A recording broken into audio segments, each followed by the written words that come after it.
ನಮ್ಮ ರಾಜ್ಯದಲ್ಲಿ ಒಂದು ಆಲ್ಟರ್ನೇಟ್ ಕ್ಷೇತ್ರಗಳು ಇದಾವೆ 50-60. ಅವನು ಏನೇ ಮಾಡಿದ್ರು ಕೂಡ ನೆಕ್ಸ್ಟ್ ಇನ್ನೊಬ್ಬನ್ನ ಗೆಲ್ಸೋದು, ಇನ್ನೊಬ್ಬನ ಸೋಲ್ಸೋದು ಇದು ನಡೀತಾ ಇದೆ. ಈಗ 50-60 ಜನ ಕಾಂಗ್ರೆಸ್ MLAಗಳೇ ಇವಾಗ ಒಂದ್ ಸ್ವಲ್ಪ ಅತಂತ್ರದಲ್ಲಿದ್ದಾರೆ. ಅಂದ್ರೆ ಮುಂದಿನ ಚುನಾವಣೆ ಏನಾಗುತ್ತೆ, ನಮ್ಮ ಭವಿಷ್ಯ ಏನಾಗುತ್ತೆ, ಆಮೇಲೆ ಆ ಚುನಾವಣೆ ಟೈಮಲ್ಲಿ ವೇವ್ ಕ್ರಿಯೇಟ್ ಮಾಡೋದಿದೆಯಲ್ಲ, ಯಾಕೆ ಆ ಒಂದು ಭಯ ಬಂದಿದೆ ಅವರಿಗೆ? ಯಾಕೆ ಬಂದಿದೆ? ಈಗ ಈ ಶಾಸಕರಿಗೆ ಆ ಭಯ ಯಾಕೆ ಬಂದಿದೆ?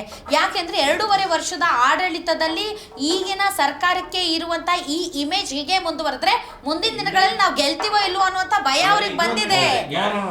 ಅಲ್ಲಲ್ಲ ಒಂದು ಹಣ ಇಲ್ಲ, ಸರಿಗ ಇಲ್ಲ ನಾನು ಗ್ಯಾರಂಟಿ ಯೋಜನೆಗಳು ನೀವು ಮಾಡಿದ್ರಿಂದ ಹಣ ಇಲ್ಲ ಅಂದ್ರೆ ಬಿಹಾರದಲ್ಲಿ ಎಲೆಕ್ಷನ್ ಗೆಲ್ಲೋದಕ್ಕೆ ಗ್ಯಾರಂಟಿನೇ ಕಾರಣ.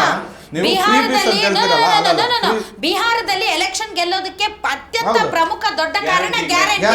10,000 ರೂಪಾಯಿ ಮಹಿಳೆಯರ ಅಕೌಂಟ್ಗೆ ಹಾಕಿದ್ದು ಆ guarantee. It's replica of Karnataka guarantee.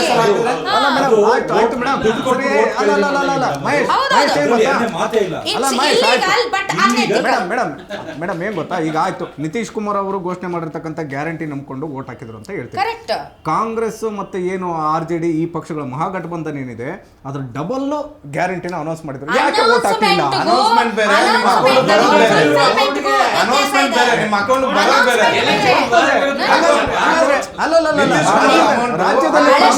ರಾಜ್ಯದಲ್ಲಿ ಕಾಂಗ್ರೆಸ್ ಸರ್ಕಾರ ಬರೋಕ್ ಮುಂಚೆ ಅನೌನ್ಸ್ಮೆಂಟ್ ತಾನೇ ಮಾಡಿದ್ರು.